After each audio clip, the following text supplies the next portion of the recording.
இதுதான் நடக்குது. எங்குமே அடக்குமுறை, எங்குமே அடக்கி ஆளணும்னு நினைக்கிறாரு ஸ்டாலின். பூமராங் மாதிரி திருப்பி அடிக்கும் 2026.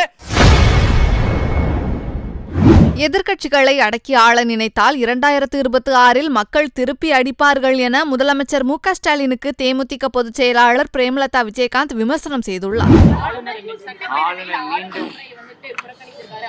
ஆமா, ஏற்கனவே ஆளுநர் பல முறை வந்து சட்டசபைக்கு வரும்பொழுது எல்லாமே இதே போன்ற நிகழ்வுகள் நடக்குது. அவர் என்ன கேட்கிறாரு? வருஷத்துக்கு ஒரு வாட்டி 2 வாட்டி வர்றார். அவர் என்ன கேட்கிறார்? தமிழ் தாய் வாழ்த்தோடு தேசிய கீதமும் பாடணும். மறுபடியும் உரையெல்லாம் முடிந்த பிறகு மீண்டும் ஒரு முறை தேசிய கீதம் பாடணும்னு சொல்றாங்க. இதுல என்ன தப்பு? 2 வாட்டி தேசிய கீதம் பாடுங்களேன்.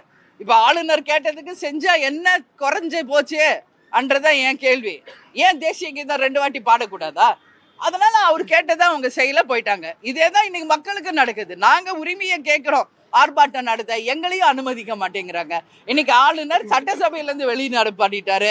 இன்னைக்கு எங்களை மாதிரி கட்சிகள்லாம் ஆர்ப்பாட்டம் பண்ணி கைதாயிருக்கோம். இதுதான் நடக்குது. எங்குமே அடக்குமுறை, எங்குமே அடக்கி ஆளணும்னு நினைக்கிறாரு ஸ்டாலின். பூமராங் மாதிரி திருப்பி அடிக்கும் 2026.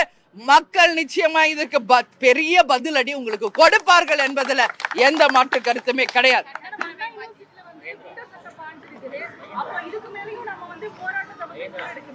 இல்ல, கண்டிப்பாக. ஏன் இதை நான் செய்திகளை உள்ளது உள்ளபடி தெரிந்து கொள்ள ரெஃப்ளெக்ட் நியூஸை சப்ஸ்கிரைப் பண்ணுங்க.